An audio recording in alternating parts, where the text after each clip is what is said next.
Why do I see someone else's account when I log into my back office or personal replicator site? This is almost always a cookies issue. When you log into the Healy website the first time, it informs you that the website uses cookies on your browser.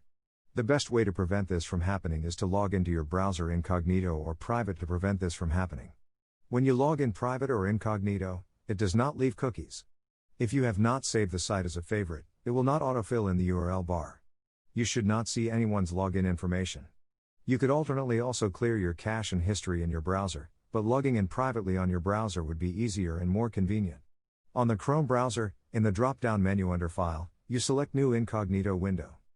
On the Safari browser, in the drop-down menu under File, you select New Private window. On the Firefox browser, in the drop-down menu under File, you will select New Private window. On the Brave browser, in the drop-down menu under File, you will select New Private window. Regardless of the type of browser you use or the type device that you have, the option will be there to privately browse.